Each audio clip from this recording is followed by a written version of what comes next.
नमस्कार, संसार क्रांति देख रहे हैं आप। मैं हूं आपके साथ सौम्या माथुर। फिलहाल मौजूद है गंगवा गांव के अंदर, जहां पर आप तस्वीरों के माध्यम से देख पा रहे होंगे कि यहां पर नरमा की खेती है, जहां पर आज की अगर हम लोग बात करें तो 2-2 फुट पानी चढ़ गया है। ना तो ये बारिश का पानी है, ना ड्रेन टूटने की वजह से पानी चढ़ा है। कारण क्या है, इसका कारण जानने के लिए आज हम लोग पहुंचे हैं गंगवा गाँव के अंदर और कुछ किसान लोग मेरे साथ मौजूद है। इनसे भी हम लोग जानेंगे कि कौन कौन सी समस्याओं का फिलहाल इन लोगों को सामना करना पड़ सकता है, क्योंकि बाड़ी की खेती जो होती है उसको ज्यादा पानी की आवश्यकता नहीं होती, लेकिन यहाँ पर 2-2 फुट पानी चढ़ने की वजह से फसल जो है वो खराब होने की कगार पर भी है। तो किसान मेरे साथ मौजूद है। सर, क्या कहना चाहेंगे, किस तरह का पानी जो है ये चढ़ा हुआ है यहाँ पर? ये सीवर ट्रीटमेंट प्लांट का पानी है जी, अंदर ओवरफ्लो हो गया था। मैंने अंदर बात की थी, इन्होंने इनसे जी ये कह रहे थे कि हमारी मोटरें खराब हो गई है जी। अच्छा। हमें पता नहीं जी, ये रात को लापरवाही है या सो गए थे या मोटर खराब होगी। इनका अंदर पानी भरने के बाद ये रिसाव के कारण हमारे खेत में आगे भर गया है। अब 2 दिन से, ये वीरवार को रात से को भरा था जी। मैं 2 दिन को इन संपर्क में हूँ। की तरफ देख के बताइए सर। 2 दिन से इनके संपर्क में हूँ जी। इनको पानी निकालने के लिए बोल रहा है, बोले हमारे पास अभी कोई साधन नहीं है, करवा देंगे हम, पानी निकलवा देंगे। तो फिर मैंने कहा जी ये तो धूप निकलते ही 2 दिन हो गया, पानी खड़ा हुआ है। किनसे बात हुई है सर आपकी? वो यहाँ अंदर ठेकेदार जी है और एसडीओ जी साहब को भी मैंने कहा था, और मैं शिकायत भी इनकी आज डीसी मैडम को करने गए थे। डीसी मैडम आज मिले नहीं जी। तो हम इनका डिपार्टमेंट में एसडीओ साहब को लिखित में दे के आए हैं जी। तो उन्होंने ये कहा है कि हम पानी निकालने की आपकी व्यवस्था कर देंगे, लेकिन मुआवजे के लिए हमारे पास कोई समाधान नहीं है। तो सर मुआवजा तो तब लेंगे ना, कहते ना जब मेरी फसल खराब हो जाएगी। अभी तो अच्छी खड़ी है, हरी भरी है। हरी भरी खड़ी है जी, 2 दिन हो गया पानी खड़ा है। तो ये पानी जैसे ही धूप निकलेगी ये फसल तो खराब हो जाएगी, जल जाएगी जी। इसकी जड़ इतनी वो मजबूत नहीं होती जी, हल्की है, ये गलने के कारण ये फिर सुकड़ जाएगा बिल्कुल। तो ये गंगवा गांव की हम लोग आपको तस्वीरें दिखा रहे हैं, जहां पर सीवरेज ट्रीटमेंट सिस्टम के खराब होने की वजह से पानी यहाँ पर चढ़ गया। साथ में मैं आपको तस्वीरों के माध्यम से भी दिखाना चाहूंगी, जो मेरे साथ में जो नाली बहकर जा रही है, इसके अंदर आप देख सकते हैं कि छोटे छोटे जीव है, जैसे केंचुए हैं, वो पूरी तरह से यहाँ पर मर चुके हैं। सुंडिया है वो मर चुकी है। तो आप देख सकते हैं कि कितना ज्यादा नुकसान फिलहाल खेतों के जो किसान है उनको फेस करना पड़ रहा है। जीवों की हत्या हो गई है। इतना दूषित पानी है, केमिकल भरा पानी है कि आज हम लोग जब यहाँ पर खड़े हैं तो अभी भी इसके अंदर से बहुत ज्यादा गंदी स्मेल भी आ रही है। तो लोगों का खड़ा होना भी दुभर हो गया है, लेकिन ये किसान है, अपनी फसल बचाना चाहते हैं, इसलिए आज ये जो है डीसी मैम के सामने भी गए थे, लेकिन डीसी मैम के ना मिलने की वजह से जो इसके एसडीओ है उनके पास पहुंचे। आश्वासन तो मिला है कि पानी खाली करवा दिया जाएगा, लेकिन कब तक होगा ये सबसे बड़ा सवाल खड़ा होता है। सर, अगर मैं आपसे जानना चाहती हूँ कि अगर ये पानी इसी तरह से खड़ा रहा 2-3 दिन तक, तो क्या लगता है किस तरह से फसल का क्या हाल होगा? ये फसल तो खराब होएगी जी। हाँ जी। कल अगर धूप निकल जाती है, इस तरह पानी खड़ा रहा तो ये फसल तो खराब हो जाएगी। अगर ये 4-5 दिन और रहा खड़ा, हाँ तो आगे ये पानी, हमारा पानी का सतर जो है यहाँ ऊंचा है जी, तो उसके कारण ये पानी अगली फसल में भी मुश्किल है बोना। अभी तक कितने एकड़ में जो है आपका ये पानी फैल चुका है? पानी 3 एकड़ में भर चुका है जी। ये सरकारी नाली है जी पानी की, इसकी वजह से रुका हुआ है, नहीं तो अभी तक 20 एकड़ में फैल जाता है ये पानी। अच्छा, सरकारी नाली के ढलान होने की वजह से जो है ये बचा हुआ है अभी। हाँ, और अभी ये पानी चल रहा है जी, ये कोई नहर का पानी नहीं है, ये 3 एकड़ में से निकल के ही जा रहा है। तो आप देख सकते हैं कि सीवरेज ट्रीटमेंट सिस्टम की वजह से कितना ज्यादा नुकसान हुआ है। 3 एकड़ फसल को नुकसान पहुंचा है। साथ में इनका कहना है कि सरकारी नाली बनी हुई है, जिसकी वजह से जो पानी है वो बचा हुआ है, 3 एकड़ के अंदर ही गया हुआ है। अगर ये नाली नहीं होती तो 20 एकड़ तक फैलते हुए ये पानी देर नहीं लगाता। सर, आप क्या कहना चाहेंगे इस स्थिति के बारे में? मैडम, ऐसे है, ये पानी जो बहुत ही नुकसानदायक ही है। अब ये फसल हमने तो जमीन ठेका लेके वो रखी है जी, हमारा तो ठेका ही पूरा नहीं होगा जी। तो सर, कितना ठेका है और कितना कुछ खर्चा लगाया है आपने फसल उगाने के लिए? ठेका तो मैडम इसका 35,000 रुपए पर एकड़ का है जी, और खर्चा लगभग लग रहा है जी 15-15 हजार रुपए फसल के पीछे। तो लगभग हो सकता है कि 2 लाख तक का आपका नुकसान है? 2 लाख रुपए का तो नुकसान हो जाएगा जी। हाँ बिल्कुल। और अगर ये फसल नहीं होगी तो? नहीं, आगे वाली भी फसल नहीं होगी भी जी। सर, आप क्या कहना चाहेंगे सिस्टम के बारे में, क्योंकि आप तो पहले पूर्व सरपंच भी रह चुके हैं।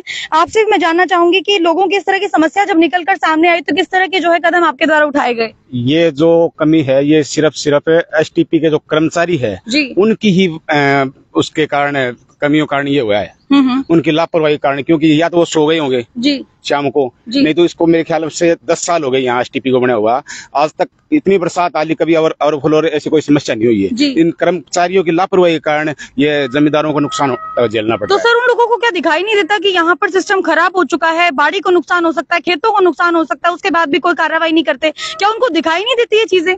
उनको कल मैंने फोन पर भी बोला था, आज ये जाके भी आई है एसडीओ के पास, तो वो इनको पता है क्या उन्होंने आश्वासन दिया इनको। जी सर, अगर इसी तरह से ये पानी यहाँ पर खड़ा रहा, बहुत ज्यादा नुकसान इन लोगों को होगा, उसके बाद मुआवजे की मांग भी आएगी, तो आपको क्या लगता है कि अगर ये पानी आज में उतर जाएगा तो क्या ये बाड़ी बच सकती है? ये बाड़ी भी नहीं बचेगी और आगे की फसल भी नहीं होगी। और यहाँ पड़ोस में जो ढाणियां रह रही है उनको बहुत ज्यादा बदबू आ रही है, बीमारी का भी डर है यहाँ। जी, तो आप देख सकते हैं कि कितना ज्यादा किसानों को नुकसान पहुंचा है। यहाँ पर ढाणी बनी हुई है, ढाणी के लोगों को भी रहना दुभर हो गया एक तरह से, क्योंकि बदबूदार है और पूरा का पूरा केमिकल है।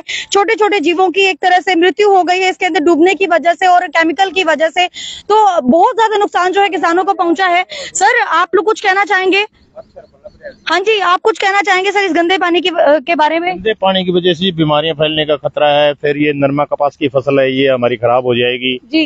धूप निकलती है, धूप निकलने के बाद में 2 दिन में जल जाएगी सारी 2 दिन में जल जाएगी? 2 दिन में जल जाएगी जी।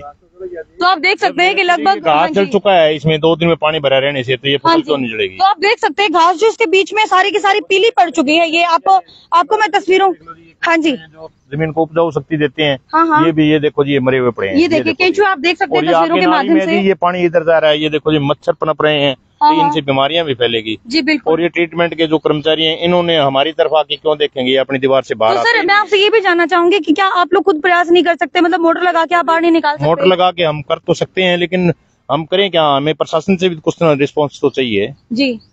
जमींदार अपना कुछ तो हमें लाइट देंगे तो मोटर हम लगा लेंगे। अच्छा, लाइट की भी प्रॉब्लम है यहाँ पर? लाइट की प्रॉब्लम तो ये, अपनी लाइट दो, हम पानी तो निकाल लेंगे जी। बिल्कुल सही बात है।